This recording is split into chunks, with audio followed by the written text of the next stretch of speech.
کیا، بہت کچھ سیکھنے کا موقع ملا الحمدللہ۔ آج آخری سیشن کی یہ آخری تقریر ہے، اور یہ تقریر کیا ایک شعر ہے، تو اس شعر سے امید ہے سب کے سب لوگ خوب لطف اٹھائیں گے۔ میں دعوت دیتا ہوں جناب ابین مفتی صاحب کو کہ ہمیں جنت کی سیر کرائیں۔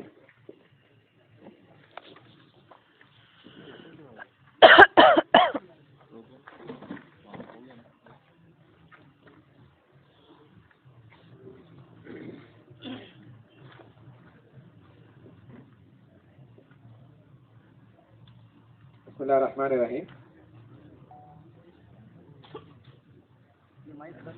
جی عزیز دوستو، مہابلیشور کے اس کیمپ میں گزشتہ بار جب میں آیا تھا تو اس وقت میں نے قرآن کے حوالے سے جنت کے مناظر پیش کیے تھے۔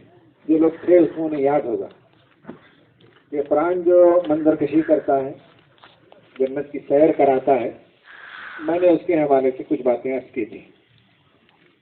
آج انشاءاللہ مجھ سے جیسے کہا گیا ہے کہ حدیث کے حوالے سے میں بات کروں، تو حدیث کے حوالے سے انشاءاللہ میں آپ کو جنت کی سیر کراؤں یا جنت کے مناظر آپ کے سامنے پیش کروں گا۔ قرآن میں جو باتیں آئی ہیں اس کا ایکسپلینیشن حدیث میں ہے، یہ ہمیں معلوم ہے، اس میں کوئی پرابلم نہیں ہے سمجھنے میں۔ البتہ تفصیلات کا فرق ہوتا ہے، قرآن میں بعض تفصیلات ہوتی ہیں تو جس کا ذکر حدیث میں نہیں ہے، اور حدیث میں بعض تفصیلات آتی ہیں جنت کے سلسلے میں جس کا ذکر قرآن میں نہیں ہے، تو دونوں مل کر تصویر مکمل ہوتی ہے۔ ایک سکے کے دو رخ جیسے کہا جاتا ہے، اس طرح سے قرآن و سنت، قرآن و حدیث، ان کے حوالے سے باتیں ہماری سمجھ میں آتی ہیں۔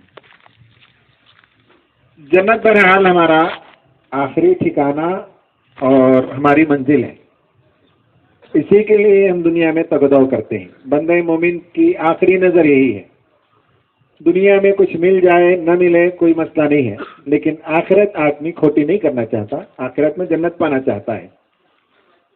اور اللہ کا احسان ہے ہم پر کیا ہے، جنت کیسے ملتی ہے اس کا بھی ذکر ہم کو بتا دیا گیا۔ جنت سستے داموں میں نہیں ملتی، جنت آدمی کو صرف تمنا سے میسر نہیں آتی، بلکہ جنت میسر آتی ہے آدمی کو اپنی محنت اور کوشش سے۔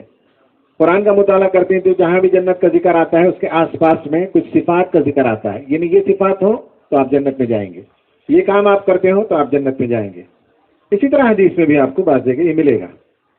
تو بہرحال جنت ہماری آخری منزل ہے، اس کی ہماری تمنا ہے، اور یہ مفت میں ملنے والی چیز نہیں، اس کے لیے محنت کرنی ہوگی، اس کے لیے کوشش کرنی ہوگی، اور ہم کوشش کریں گے تو انشاءاللہ یہ ساری چیزیں ہم کو ملیں گی۔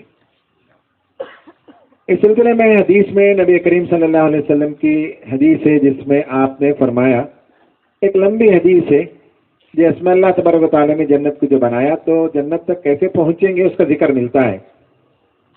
اس حدیث میں نبی صلی اللہ علیہ وسلم نے فرمایا کہ ایک مرتبہ اللہ تعالیٰ نے جنت بنانے کے بعد، یہ ترمذی اور ابو داؤد کی حدیث ہے، اور میں پورا ٹیکسٹ نہیں پڑھ رہا ہوں وقت بچانے کے لیے، کہ اللہ تبارک و تعالیٰ نے جنت کو بنانے کے بعد جبرائیل سے کہا کہ جبرائیل جاؤ، میں نے جنت کو بنایا ہے، دیکھو اور بتاؤ کہ کیسے ہے۔ جبرائیل علیہ السلام گئے، جنت کا مشاہدہ کیا، اور واپس آنے کے بعد اللہ تبارک و تعالیٰ سے فرمایا، اے پروردگار تیری قسم، کوئی بندہ جو جنت کے بارے میں سنے گا وہ جنت پہنچے بغیر نہیں رہے گا، اتنی پیاری جنت تو نے بنائی ہے، اتنی حسین جنت، تو لازماً ہر آدمی وہاں پہنچے گا۔ پھر اس کے بعد اللہ تبارک و تعالیٰ نے فرمایا ایک اور بار دورہ کر کے آؤ۔ پھر ایک اور بار حضرت جبرائیل گئے دورہ کرنے کے لیے، تو اب کے بار انہوں نے دیکھا کہ جنت کو مشقتوں سے، مصیبتوں سے اور مشکلوں سے گھیر دیا گیا ہے۔ جبرائیل واپس آئے اور کہا کہ رب تیری قسم، مجھے لگتا ہے کہ کوئی ایک بندہ بھی جنت میں نہیں جا سکے گا، اتنی مشکلات، اتنے مصائب سے جنت کو گھیرا گیا ہے۔ پھر اللہ تبارک و تعالیٰ نے فرمایا جبرائیل سے کہ جاؤ جہنم کو مشاہدہ کر کے آؤ۔ گئے، واپس آ کر کہا کہ رب تیری قسم، جنت اتنی، جہنم ایسی ہولناک چیز ہے، اتنی پریشان کن چیز ہے کہ کوئی بندہ بھی وہاں نہیں پہنچے گا، مجھے نہیں لگتا کوئی بندہ پہنچ جائے، اتنی سخت چیز ہے جہنم۔ پھر اللہ تعالیٰ کہے گا ایک اور بار جا کے دیکھ کر آؤ، تو پھر جائیں گے تو جہنم کو لذتوں سے، آسائشوں سے، عیش سے اور مزے کی چیزوں سے گھیر دیا گیا ہے۔ جبرائیل واپس آئیں گے اور کہیں گے کہ اے پروردگار تیری قسم، مجھے لگتا ہے کہ کوئی بندہ بھی بچ نہیں پائے گا، سب وہاں پہنچیں گے، اتنی لذتوں سے، عیش سے گھیر دیا گیا ہے۔ تو اس حدیث سے معلوم ہوتا ہے کہ جنت